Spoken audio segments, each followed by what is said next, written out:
is Monday, August 8th here in Draft Shark Studios in Rochester, New York. Welcome to the podcast. I'm your host, Matt Schauf. With me, as always, is Jared Small. And Jared, before we dive in today, I feel like I owe you a bit of an apology because there's something we have not discussed enough on the show so far. Most people listening, I'm sure, know about the Fantasy Pros annual expert accuracy contest. The multi-year standings don't get as much focus as each individual year when it comes out. But I'm sitting right now across from a guy who ranks second among the 106 rankers that qualify for that multi-year. That's over the past 3 years. Jared Small is second among that entire universe of rankers. And I mean, it's impressive enough. I know the work you put into it, but it matters. Like, the reason we haven't talked about it really on here, I think, is because neither of us are all that comfortable bragging. Yeah. But it matters because it's really the primary reason people are coming to Draft Sharks. Yeah, it's nice. It's second place, which, kind of grinds my gears. I've come in second in a few things in Fantasy Pros. I have not won anything yet. So it's nice. I mean, it's, validation for the work that I put in. I know you put in. And Matt, you're a big part of it too, because I bounce stuff off you. And I think you help me make my rankings better just with the back and forth we have. So I got to give you some props there. And the fact that it's second and not first keeps me motivated. I need to be better still. Let's hope that I'm sharpening you instead of bringing you down from first to second place. Well, I think it's likely that I would not be in second without you. So. You can also tell that Jared is a dad because he said grinds my gears, like we're doing an episode of Cars or something here. So yeah, but I mean, it's definitely worth talking about because it is important, and the record of accuracy for Draft Sharks predates the Fantasy Pros competition. It predates my time at draftsharks.com. So I remember the first time that I encountered you guys at one of those FSTA conferences out in Vegas. You were picking up an award for winning the accuracy competition. Yeah, we used to dominate when it was based on the projections. If you get down to that level of detail, that's when we really shine. But we've done pretty well in the rankings too. And like I said, we're not saying this just to be like, whoa, look at us, look what happened here. It's important because it's those projections that drive everything. And I mean, this time of year, we're watching everything. We're constantly updating. There's news, there's buzz, there's preseason usage. And that's what we're going to be focusing on today is guys who are moving up and down. But it's what all that stuff does to those rankings. And we get this question multiple times throughout this portion of the year. People are always saying, I've got to draft tomorrow. Are your rankings up to date? Yeah. So the answer is yes. And now you can just check the website. You don't have to take our word for it. Go to any of the rankings pages and you'll see a date and a timestamp at the top. And I'm looking at it right now. It says updated 8:47 a.m. on August 8th. That's today. That's an hour and 20 minutes before this. And like the last time I looked at it, it was last night. So since I looked at it earlier this morning, there has been an update. So something has changed. We're going to talk about the things that have changed.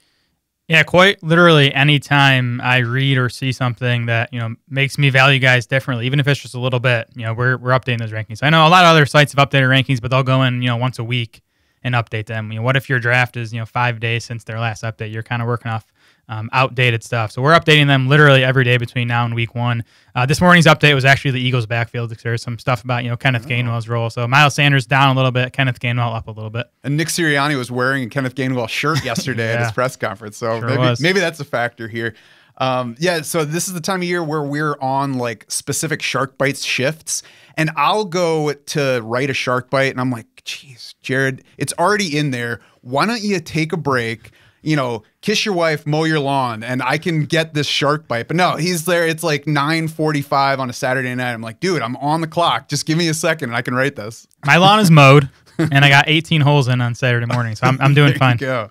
Yeah, covering all the bases. So even more important than the rankings pages, I mentioned the rankings pages, but the up-to-date projections power the draft war room, and that's really your personal rankings page because, we have the basic site rankings, and they follow the scoring that's in a lot of leagues, but there's also lots of room for, individual customization by league. And that's where it matters that you set up a draft war room. You get your specific league scoring in there. You get your specific lineup settings. And then when you get that war room, you take it with you into your draft. You get top recommendations at every turn. And those recommendations aren't just saying, well, this is who Draft Sharks ranks highest. It's those projections. It's cross-positional values. It's your league's starting requirements. So obviously there's a difference to starting 3 wide receivers every week versus 2. It has, what you already have rostered, what's still available on the board, ADP, which can differ by format. We have several different formats in there, but that ADP can factor in because, sometimes the answer is not take the next guy in the rankings because you can get him next round almost definitely. And so you take somebody else that you won't have that shot at. Yeah, that's huge. That's a big part of having good drafts. I think it's the dynamic aspect of the board that makes it so powerful, right? I mean, it's customized to your league scoring system. A lot of other sites do that now, but like you alluded to, Matt, it is updating throughout the draft based on ADP, based on who's available, based on your team needs.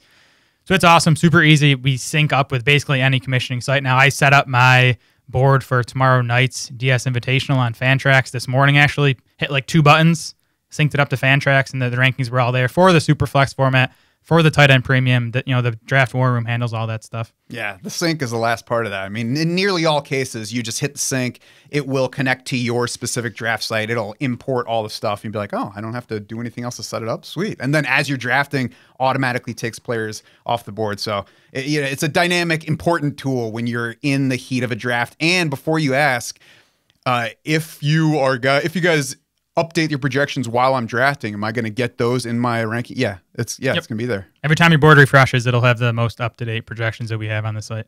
And we're going to get to, like I said, the players that have moved up or down. But if you're sitting there thinking like, Matt, you sound even better than usual. I didn't know that was possible. I mean, that's thanks to the studio that we're in right now, RockVox Recording and Production in Rochester, New York. They offer professional podcast, voiceover, live stream studios, production services. You can go to rockvox.com now to check them out. And I can tell you that I'm sitting in a much comfier chair right now than I am at home. I'm at a better microphone. I can see Jared. He's not across the computer screen from me. And afterward, probably even better, like I'll get home and the production's already done for me. I don't have to go home and then cut out all the little bits and tack things on and be ready to post it. It's delivered to me. I want to see if there's like an apartment for rent up above here, so we can just do all of our shows from here. Yeah, maybe I can just offer to do like the front door voice. Maybe when the door's locked, and be like, "Hello, who are you looking for?" So yeah, we'll work something out. We'll talk afterward. But I think now it's time, Jared, to talk about the guys from camp, all the buzz, negative or positive, guys that are moving up or down the board. And I think we probably have to start with Matthew Stafford because his elbow injury has been one of the biggest stories of training camp so far. Yeah, this stuff's always tricky. I mean, we're not doctors, so that, for one, makes it tricky. We do have a bunch of smart people that we can, follow and interact with on Twitter to give us info on this type of stuff. But with Stafford, we don't even know what the injury is. I was going to say even the smart people are guessing right now. The Rams haven't told us. None of the big national reporters have found out what this is. We know it's a right throwing issue. We know he's still having pain as of, early, getting close to mid-August now. He got an injection in the spring. Sean McVay said it's a tricky deal. He said it's abnormal for a quarterback. So again, doesn't tell us what it is, but it's, something he's never seen before. So that's kind of the bad news. The good news, though, Stafford has been dealing with this. The Rams were not caught off guard by it. He has been throwing in camp and looking good from the videos we've seen.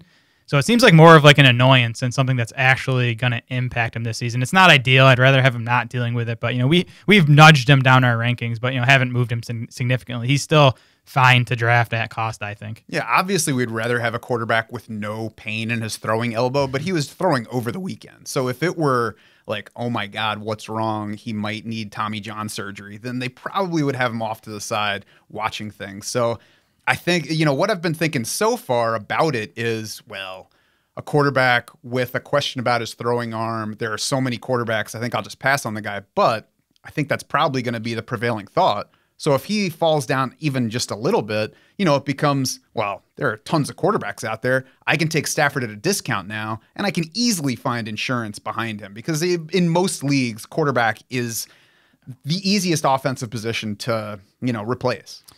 Yeah, and Stafford's underdog ADP is down about a half a round over the last week, so his price has been impacted by this. I'm with you. Quarterback's so replaceable. Stafford, he's going in the mid-9th round on underdog. Like I'll take on that risk where he finished 5-6 spots higher than that in terms of fantasy points last year, so it might end up being a big profit. To me, the bigger question is: do you still want to take Cooper Kupp with a top 3 pick? Do you want to take Allen Robinson in the 4th round because the Rams backup is John Walford. That's gonna be an issue if Stafford misses time with this injury this season. Yeah, and I mean that's obviously a much more of a personal comfort level thing.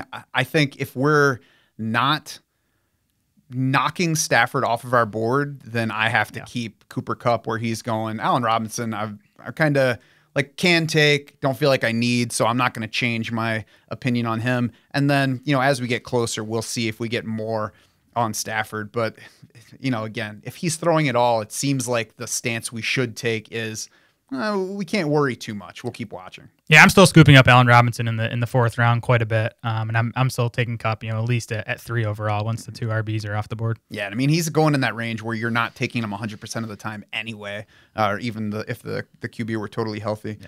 Yep. Anything? I mean, Allen Robinson.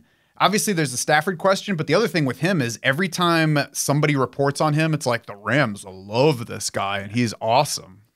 Yeah, and that's the thing with all this camp stuff too. You want to hear it consistently and from different beat writers. Like a lot of times, you'll hear consistent stuff, but it's from the same beat writer over and over again. Like every article he writes, he's lauding some player for their camp. But with Robinson, it's been multiple guys. We had Cam DeSilva on our podcast tell us he thinks Robinson's in for a big bounce back season. Robert Mays of the Athletic spent a couple days with the Rams. Like his main takeaway was that Robinson has looked awesome and the team loves this guy. So I'm buying. We've liked A-Rob throughout his career. I'm writing off last year as, it was the Bears, bad situation. He probably wasn't putting in 100% effort in that situation. He knew he was out of there after that year. So the guy's still only 29 years old. I think he has a bounce back season in him. And again, I love drafting Robinson in the 4th round. Yeah, that was the thing. Is heading into the offseason, it was like, I guess we'll see. But then the Rams said, he's fine. We're going to go ahead and pay him. So it's like, oh, okay. I trust that. And then, like you said, everything since then is like, listen, guys, the Rams are in love with Allen Robinson. I'm like, okay. That's so are we. Pretty much all I need. The Rams backfield might be generating a little bit less love among people. And Jared, what's the main reason that we, are a little bit less comfortable with this setup? Well, it's funny. Where this story came from was a Sean McVay quote where he said, he was talking about Cam Akers and Darrell Henderson. And he says, I look at it as we've got 2 starting backs. He called those guys great compliments to one another, both starting caliber players. That stuff you'll hear a coach say. It's not hard to just say good things about 2 of your players. What worries me a bit more is in that same article, Jordan Rodrigue of The Athletic said that, from what she's seen so far, Akers and Henderson have been splitting reps pretty evenly, was the exact word she used so far in camp. And again, it's camp. They could be just messing around and, trying different things. And what makes this tricky to me is that if you look at Sean McVay's history, like he has, throughout his time with the Rams, favored a clear lead back. And that's been true of Cam Akers too. Cam Akers in his last 10 games, if we omit week 18 last year when it was his first game back from the Achilles injury, 22.3 opportunities per game for Cam Akers. So the Rams have wanted to lean on him. So that's where, like, how much do you want to read into this versus how much do you want to trust what we've seen from Sean McVay for 5 seasons now? Yeah, that's the part that we're going to have to keep trying to monitor because when you hear that they're splitting reps evenly, so I guess there could be 2 ways that that's bad. One, is that just what the coach wants to do, and he likes Darrell Henderson more now, and he just feels like the offense is in better shape if they're both getting, fairly even touches, or even if it's closer than we thought it was going to be. The other is, what if they're doing it to manage Cam Akers' health?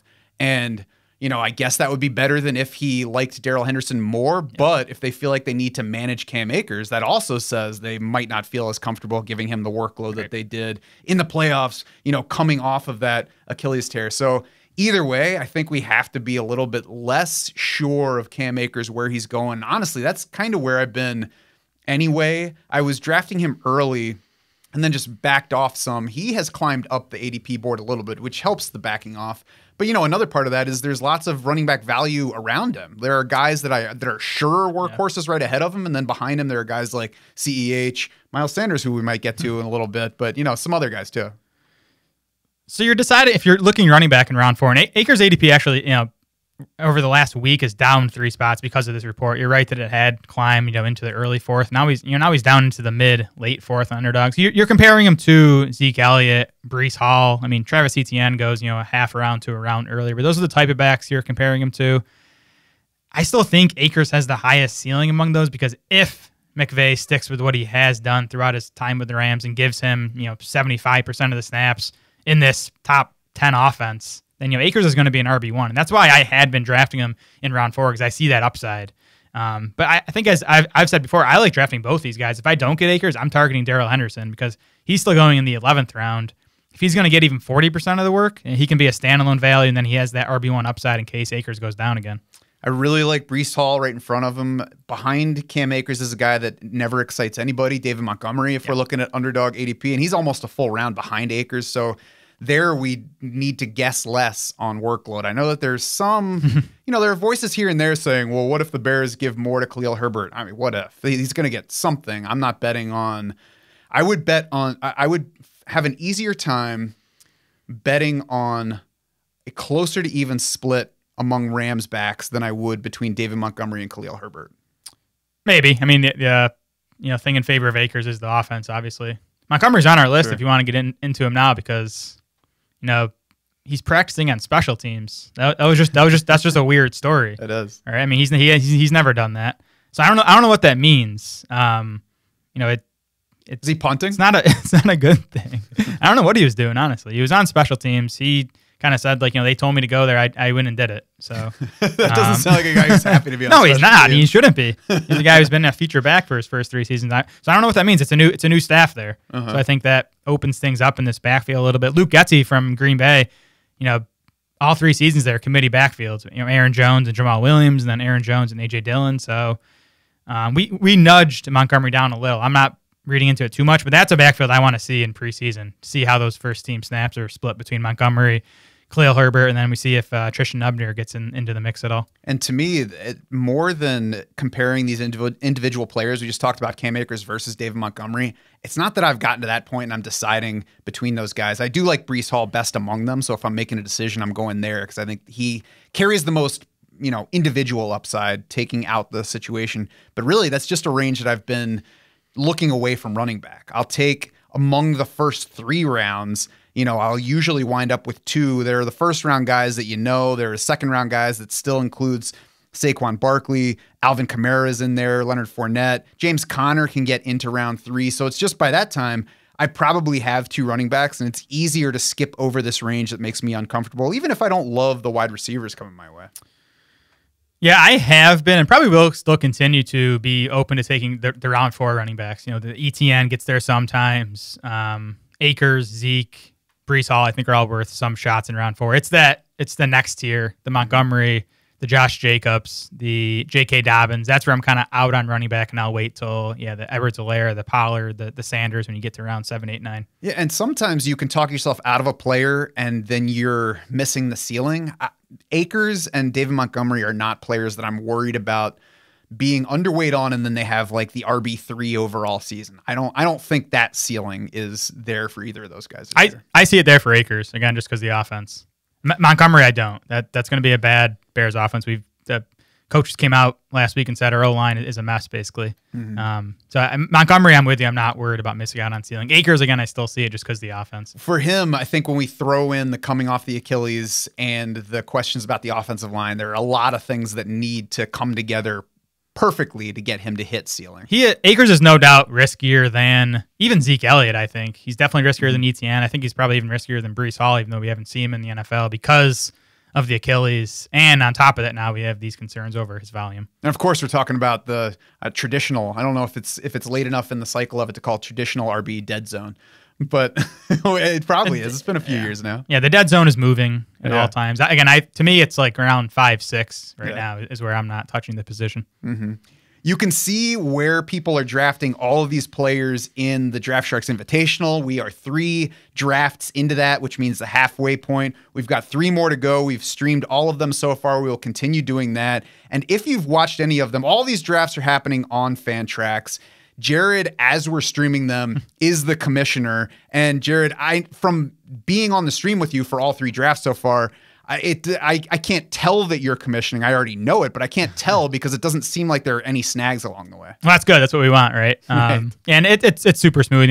We had one guy show up late, so I had to mess with that as commissioner. We had to pause the draft once. I did that as commissioner, all while streaming. Super easy. They have a commissioner panel that's right there. Everything you need is right there. So great experience as a commissioner. I've drafted on Fantrax, great experience there. I'll be drafting in the invite Tuesday, so I can report back about how that goes as a drafter rather than as the commish. And you can see the beautiful draft board that goes along with it, with not only the colors but player pictures. Faces, yeah, to make sure that you know it's not Antonio Brown and it is AJ Brown that's getting drafted. And of course, Fantrax is totally free, not just to us because we're talking about it and using it, but to you. You can go on, set up your free league. You can import an existing league. Go to fantrax.com/draftsharks. Give it a try. There's no reason not to, really. And if you do it in August, you get automatically entered in their big promotion where one league is going to get sent to an NFL city of your choice. You're going to a game. You're getting $6,000 to spend with your friends. I mean, that's the reason you're playing in this fantasy league, is because it keeps you connected with your friends. It gives you guys or girls a way to compete, to stay in touch with each other. Now you can go on football vacation together. And I'm not sure we've announced this on the podcast, but I know we sent an email for Fantrax last week. Draft Sharks people get 2 times the entry. So you get two entries into that contest if you use our promo code, sign up for Fantrax for your league. So you have double the chance to win that trip. I didn't even know that because I don't read all the way through emails. I just glance at all of them, and it makes my 15-year-old daughter mad because I miss stuff that she's supposed to be at. But yeah, that's even better. Now you got double the chances to win it. Double the chance. Oh, baby. Now it's just a matter of which NFL city you're going to pick. So go to fantrax.com/draftsharks. Double your chances of winning. Jared, let's move on from the Rams because, we've talked about them plenty. Let's move on from the Bears because it's just depressing. And let's stay in the backfield because Travis Etienne's a lot more fun to talk about. Is he a riser or faller on our board? Oh, he's a riser. He's been rising really all offseason. And, the question with Etienne is how he was going to look coming off the list, Frank, because that can be a tough injury. But he did suffer it. Well, it was last August, right? So he's over a year removed now. Everything out of Jags camp, multiple beat writers. We had Hayes Carleon come on our podcast and tell us we should be drafting Etienne higher is what he said. Mm-hmm. So that was the big thing for me because I loved Etienne coming into the draft process. He kind of checked every box. He got first round draft capital and he's healthy. We'll see about James Robinson. That's kind of the question I think for Etienne's ceiling is what Robinson's going to do in that backfield. He did avoid PUP to open training camp and he is, potentially going to be there for week 1. But everything we're hearing out of Jacksonville is Etienne has been their best player on offense. So I think he's going to play a big role. Yeah, and James Robinson is certainly further along than I would have guessed coming off his Achilles. I would have assumed he would start camp on the PUP list and be a question for week 1. It doesn't sound like that is the case. It sounds like he'll be ready to play. Would it be better for Etienne if he were out? Maybe, but Etienne's probably not a guy who should be carrying 18 times and catching 5 to 6 passes every game because we don't want him to wear down. We'd rather have a full season of Etienne getting, 5 fewer touches than 9 games of Etienne getting more touches. And we talked about that with the injury guide pod. The more touches you get, the better chance you get hurt. We also know that younger guys can be more susceptible to those injuries. So to me, if your concern on Travis Etienne is James Robinson, let me ask you this. How do you feel about DeAndre Swift? Because to me, Travis Etienne is DeAndre Swift a round plus later with James Robinson playing the part of Jamal Williams. I think both of these guys are nearly identical in size. They're nearly identical in speed. They both brought plenty of college production at big time programs. They will both catch plenty of passes this year. So if you like DeAndre Swift, unless you're a film grinder and you're like, well, I don't think Travis Etienne hits the hole the way he should. Fine. I'm not going to argue with you on that because I'm not a film grinder. I just see a very talented guy that was drafted in the first round that's playing with his college quarterback and is getting rave reviews in camp. And it's funny too because Swift was going at this exact same spot in drafts last year. I remember 3-4 turn is where you could get Swift last year. He turned out to be a great pick there. I think Etienne's going to be the same. And that's the nice thing about, I think the James Robinson news is keeping Etienne's ADP from climbing because despite all this buzz, he hasn't really moved, at least on underdog. He's still going at that 3-4 turn. So I think he's a great pick there. Yeah, Robinson might be active, but we saw with Akers last year coming off the same injury. Like Akers was not the same guy. Mm-hmm. So if that's the case with Robinson, he might be active, but he might be active to get like 5 or 6 carries, and then Robinson's getting 65-75% of the backfield work. Yeah, and the team is not going to keep Travis Etienne off the field so that it can focus on James Robinson. Even to that end, it's the whole new coaching staff. So It's not like it's the staff that has been leaning on James Robinson and now we're expecting them to go to somebody else. It's a brand new coaching staff, and they've got an exciting young player who has not been unleashed on the league yet. A lot of times, Jared, if we have a guy that starts in like early round 5 at the earliest stage of drafting into round 4, now into round 3, we'd be like, watch out now, guys, because he's getting towards ceiling. I don't think that's the case. I think the ultimate ceiling for Travis Etienne, and I'm not saying this is what he will do, but ultimate ceiling, I wouldn't be shocked if this time next year we're talking about him among the top 6, 7 running backs. Yeah, I mean, you're probably sick of hearing me saying it, but I've always thought, Alvin Kamara could be, what Etienne turns into as terms of role, in terms of like efficiency, especially in the passing game. And Kamara obviously has been a first-round pick for much of his career. Basically just needs to grow his hair out and cap more of his teeth in gold. He'll get there. Elsewhere in the backfield, we got the Ravens running backs, Jared, J.K. Dobbins, Gus Edwards. They up or down? Dobbins up, Edwards down a little bit. We've had 2 straight, and it's funny, all spring and even into the early summer, it was Edwards is ahead of Dobbins in their rehab from their knee injuries. But now we've gotten 2 straight reports now that have Dobbins, a better chance to be ready for week 1 than Gus Edwards. Actually, Pro Football Focus's Doug Kayed said there doesn't appear to be any concern about Dobbins' availability for week 1. That's the most optimistic report we've heard on him. Yeah, actually today, Monday, August 8th, Dobbins is supposed to be reevaluated to, potentially come off the PUP list. So by the time you listen to this, we'll probably have another update on J.K. Dobbins. There are still concerns with him as far, he's first of all, he's coming off the serious knee injury. And then there's, Greg Roman's history of backfield committees, poor passing game volume for Dobbins. So there's still concerns, but he's a good runner, and if he's healthy and if he's the clear lead guy there, he's going in the 6th round. He could pay off there if he's ready for week 1. Yeah, I think if he comes off the PUP this week, he's probably going to vault up draft boards because there are a lot of people excited. And I will probably remain not high on Dobbins because of that likely committee. And I don't think that the ceiling ultimately rises that high. But if he stays in the range where he's going, in that low RB2 range, I'm fine with taking a shot on him, especially as we get into lineup setting where you can insure against him not delivering on the promise. We talk about best ball and we're looking for ultimate ceiling, and we're still chasing ceiling in lineup setting leagues, but it's a little bit easier to work around whatever happens when we are setting our lineups every week. And maybe Greg Roman does move away from a committee a bit if it's, Mike Davis. Maybe Gus Edwards is not ready, right? Exactly, yeah. Nobody else if Edwards is not there. I mean, I think it's been a committee the last couple of years there because Gus Edwards is good.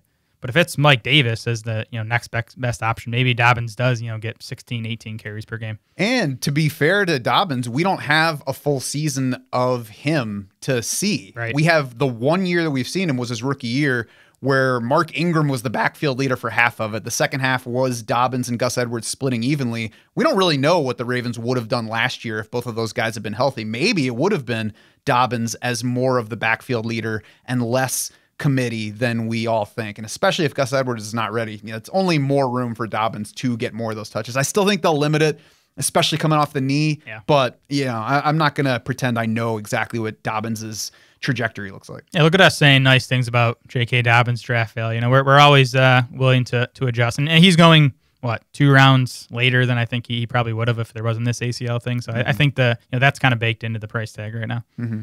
Tony Pollard, riser or faller? Riser. We're hearing good stuff. We're hearing good stuff from beat writers.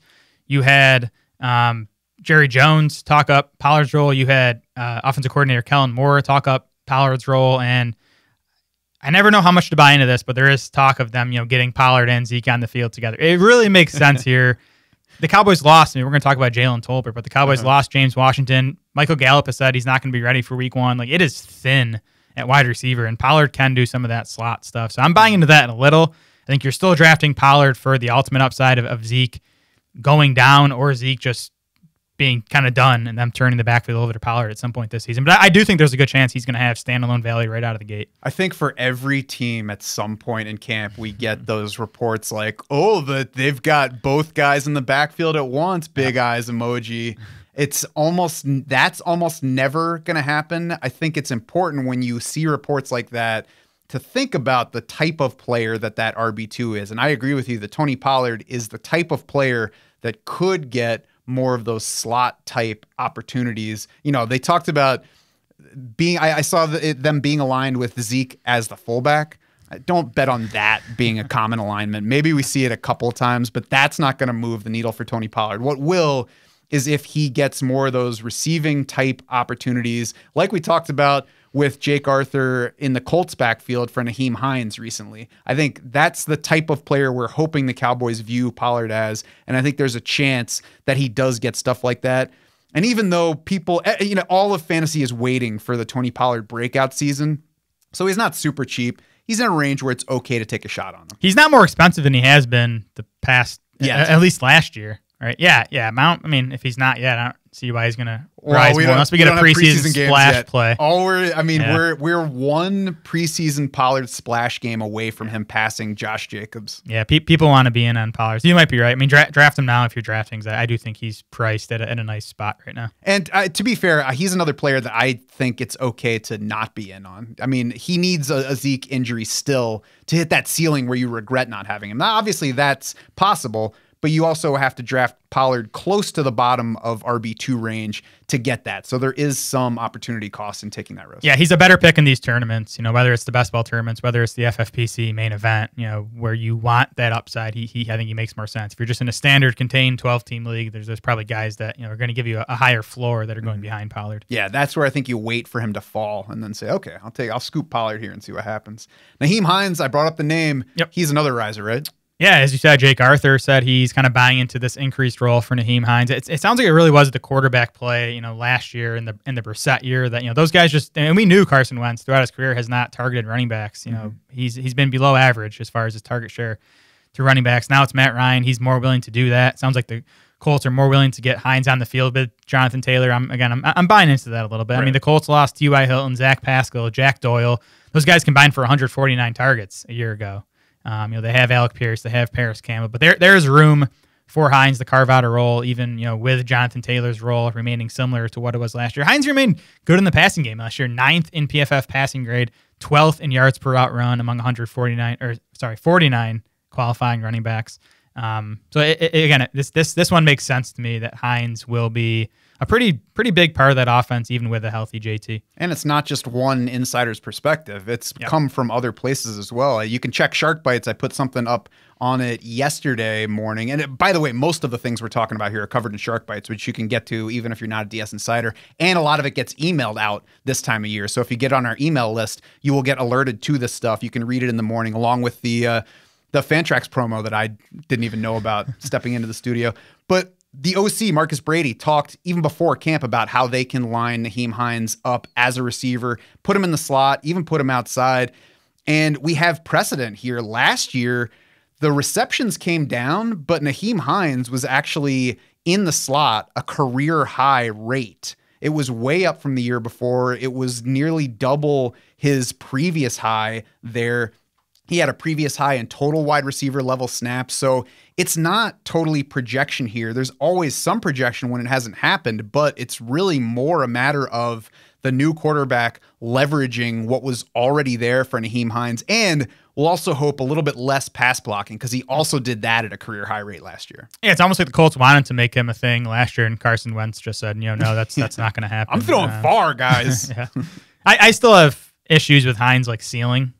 Even in the event of a JT injury, I don't think Hines is going to step into. Phillip Lindsay's going to be the guy.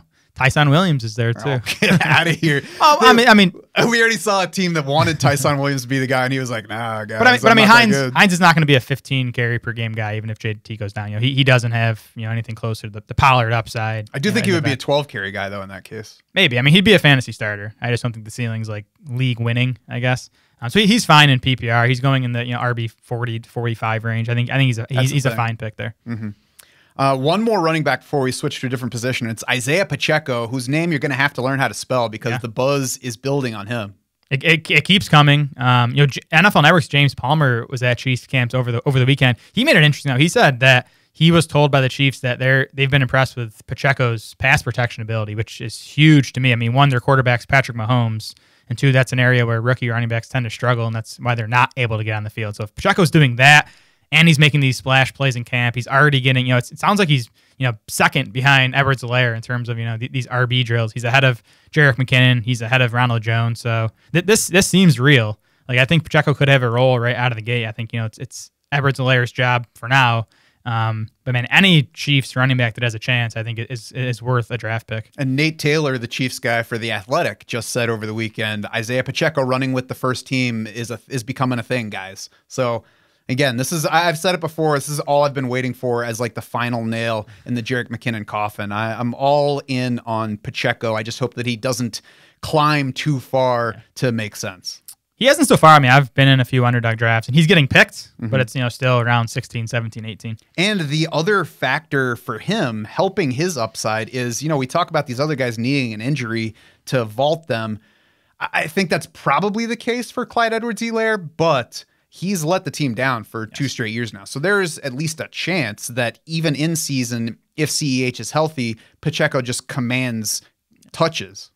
Yeah, Edwards-Helaire's draft capital, if nothing else, is going to give him the first crack at this. But I don't think Andy Reid and Mahomes, it's a team ready to win now. If they think Pacheco gives them the best chance, I think they'll be willing to go to him. And frankly, they're going in a range where you can put them both on your roster and just lock up the Chiefs backfield, especially in a lineup setting format, but also in best ball. We talked about taking both Patriots running backs. I think that this is another backfield where you can take both of those guys. Let's move to wide receiver now, Jared. And the first guy makes me smile because I drafted plenty of Michael Thomas very early when we were still waiting to see how the injury was going to sort out. He's finally back on the field, and it sounds like he looks pretty much like old Michael Thomas. Yeah, that's been consistent since the day he got back on the practice field. I think he missed, the first 2 or 3 days of camp, and then he was back. And the first day, the reporters there were like, this looks like Michael Thomas. That's just continued. He got back in team drills over the weekend, which kind of the last step, I think, as far as practice goes. We'll see if we get some preseason. I'd love to see Thomas in a preseason game, just see him out there, see if it does look like the old Michael Thomas. Nuts to put him out there, though. Probably.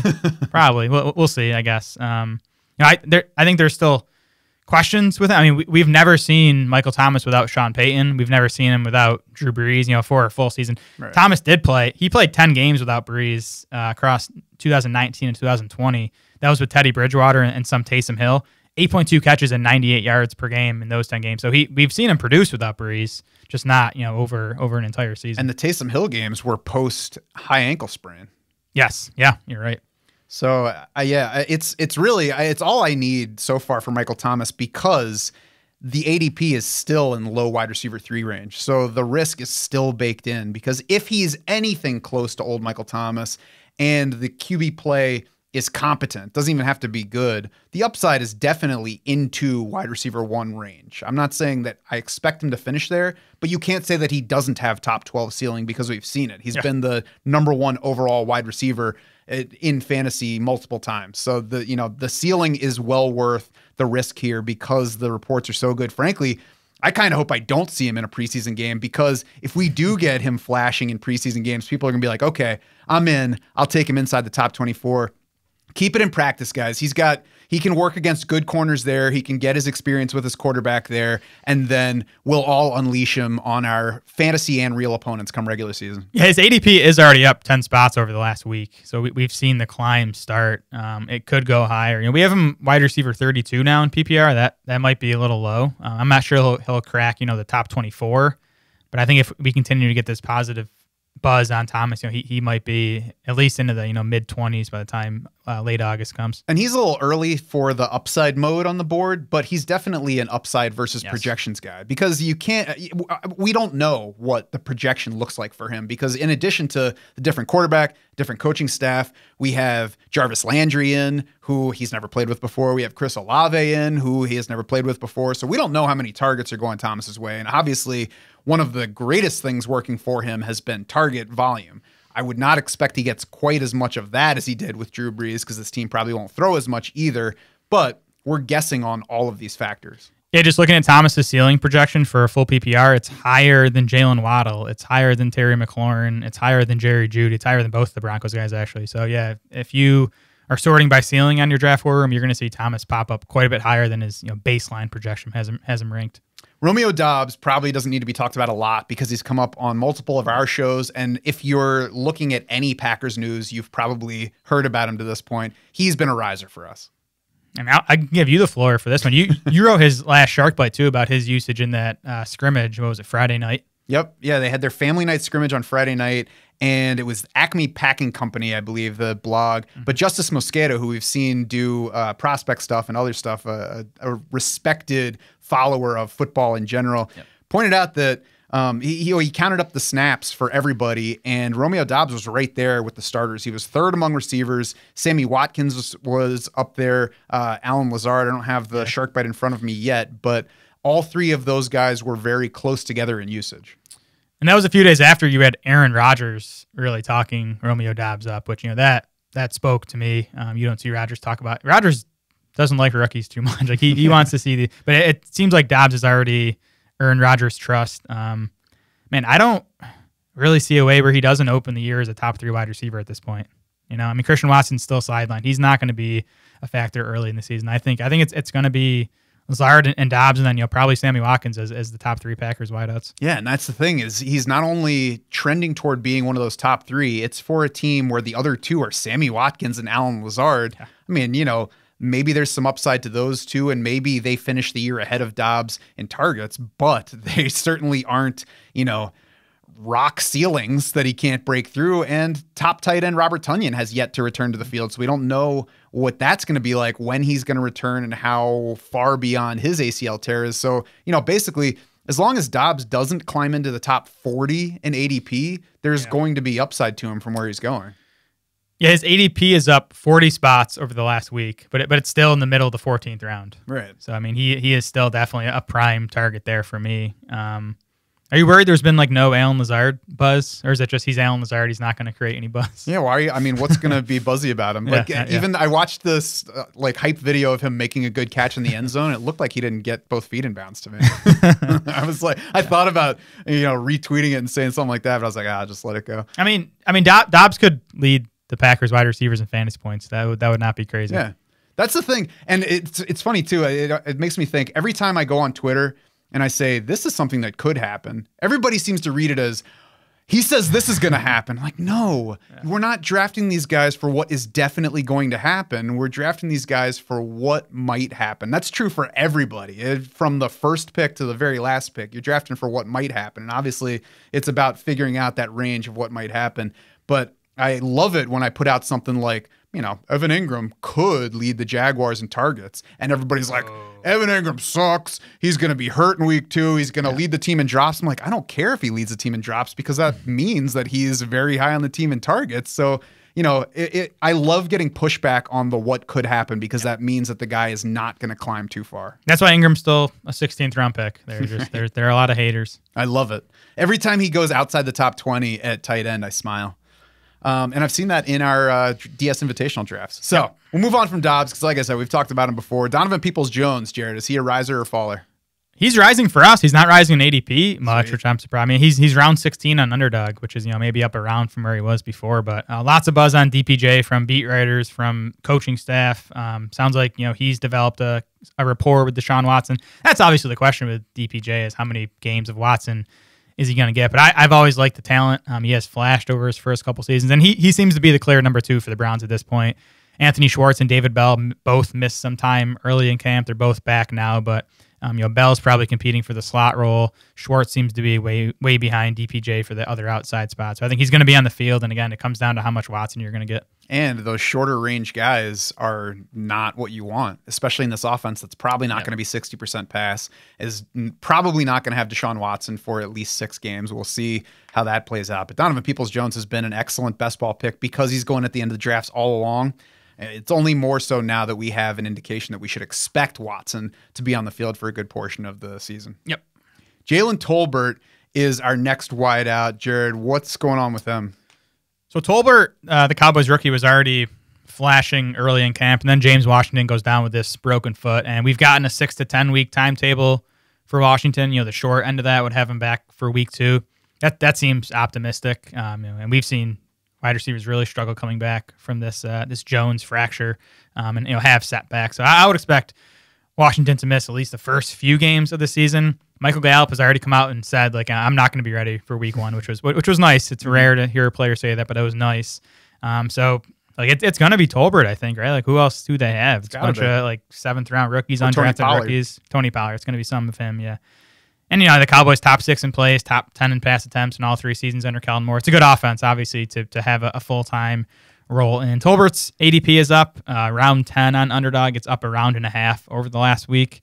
I wish I liked him a little more as a prospect. I thought he was okay. Comes from a small school, had decent production, decent tape. I thought he's good downfield, which I think meshes well with Dak, with kind of the role they want him in, right? I think Gallup is kind of that downfield guy for Dallas. I think that's what they're going to have Tolbert do, and I do think he's good in that department. Yeah, and I think as long as his ADP doesn't get stupid, he's a player to talk yourself out of your pre-draft opinion of and just say, well, that the opportunity, he's obviously good enough. They took him in round 3. So as long as he's not stupid high in ADP, and I don't think wide receiver 54 on Underdog is stupid high given his opportunity. I think it's somebody worth reaching for. And, you talked about the situation in Dallas. It's so rough at wide receiver there that TJ Vasher has been a buzz player for the Cowboys in camp. There's is it Dennis Houston that's been getting some buzz? He's an undrafted rookie. They have Simi Fehoko, who's a guy I kind of like to come out. It's rough there. And Dak Prescott didn't make this list, but we've nudged him down a little bit just, because of the concerns with the pass catching core. Although I just put out a QB strategy guide today that might point you toward the range where he's going. So you could check that out and see what you think. One more wide receiver, George Pickens. Jared, where is he going? He's climbing, at least in part because Chase Claypool's been out with a shoulder injury, but Pickens has been awesome by all accounts in camp so far, and it's not a surprise. I mean, he's a guy we liked, right? He was a top 5 recruit in his class coming into Georgia. Awesome freshman season at Georgia, led that team in catches, receiving yards, and touchdowns again as a true freshman at a big-time school against SEC competition. It was actually a little better per game in his second season there. Then he suffers a torn ACL last year. I still think Pickens would have been a first-round pick had he not torn his ACL last year and basically missed the season. I think that talent is showing in Steelers camp so far. So we'll see. I mean, I think he's locked into a top 3 spot, so he's going to be on the field. There are questions with Chase Claypool, obviously, both the health and some of the maturity stuff, I guess. There's room for Pickens to carve out a pretty big role in this passing game. Yeah, and I think the fact that he was a second-round pick after playing 12 total games over the past 2 years, basically missing his junior season and really having one full college season says a lot about what at least the Steelers, we assume the NFL, thinks about his talent. So, another kind of similar to Jalen Tolbert in that as long as he's not climbing too high up, it just makes sense to take a shot on the talent. Yeah, 13th round ADP on Underdog for Pickens. It's up about a round and a half over the last week, but still a spot I'm going to be taking him. And yeah, you mentioned the Steelers drafted this kid. I mean, the Steelers have a pretty nice track record of drafting these middle round wide receivers. Yeah, and he's more of a bench stash than Tolbert because the immediate opportunity is not great, but there is the handcuff upside if either Chase Claypool or Deontay Johnson goes down. Then we'll see what happens beyond that, and certainly makes sense in best ball where we don't have to decide whether to start him. One final name is not a receiver, but he has primarily been over the previous few years. The issue with him this year just might be that he's less of a wide receiver now and more of a tight end. Yeah, Mike Gesicki, who I know you're a big fan of his blocking ability. He came out and said that Mike McDaniel has him blocking more in that offense. So yeah, it doesn't seem smart. We'll see how things look the first couple weeks of season. But I had sort of been looking for a reason to dump Gesicki down our rankings, and that definitely was good enough for me. Even you go back, you look at George Kittle. And that's Kyle Shanahan's offense. It's not Mike McDaniel. We don't know if it's going to be the same, but George Kittle has never ranked higher than 9th among tight ends in pass routes, and he's only been higher than 18th once. And some of that is because his injuries and the run-heavy offense in San Francisco. But he's done a lot of blocking in that offense, and it kind of seems like McDaniel has the same type of role in mind for Mike Gesicki. The Dolphins did franchise him to keep him around when he hit the open market this offseason, but they also paid big to get Tyreek Hill. They paid to get Cedric Wilson. They paid to get Chase Edmonds. So, I mean, there's an issue of target volume here, regardless of how often he is blocking. Any increase in blocking is bad. He is at tight end 14. So it's a fine, then that's on Underdog. So that's still a fine spot. For me, all offseason, Gesicki has been like I guess I need a tight end, and Gesicki can at least give me spike weeks, so I'll go ahead and take him. To me, he's just one of those guys now in that big clump that we've talked about, like tight end 10 through 22. I've noticed his ADP dropping, at least in the like 3 or 4 underdog drafts I've done over the last week. Like no one wants to draft him out. So I've actually taken some Gesicki, at, like tight end 16 or 17 or whatever. I would still bet on him finishing 3rd on this team in targets. Yeah, I would probably pick him to finish 3rd. And that's the other thing about, if somebody's falling for you on your board, not falling for you like in love with you, but if they're a faller for you, they're probably a faller in general as well. And so you watch that fall, and if it's just too far, then you could take advantage of that fall, even if you're not excited about the player. I do think Gesicki specifically, I'm probably not going to want in a lineup setting league because I can still wait beyond that. And I feel better about Evan Engram as a week-to-week PPR guy straight up than I do Mike Gesicki. Me too. And, David Njoku, maybe even guys like Tyler Higbee. So I definitely like him in best ball more because I do think it's going to be Tyreek Hill and Jalen Waddle is the clear top 2. And then again, I'd bet on Gesicki being the 3, but you're going to have Cedric Wilson in there. You're going to have Chase Edmonds in that mix. I don't think the volume is going to be huge for Gesicki. Mm-hmm. By the way, we're talking underdog ADP. If you go on there and sign up and put in promo code Sharks, you can get a full deposit match up to $100. So that's a whole bunch of extra drafts where you can either take or pass on Gesicki, but definitely take Evan Engram. Jared, that's it for our risers and fallers today. So now it's time for people to go take advantage of them. The Draft War Room is waiting to help you crush your draft right now. It's just sitting there idle, wondering when you're going to come join it. You become a DS Insider. You sync your league.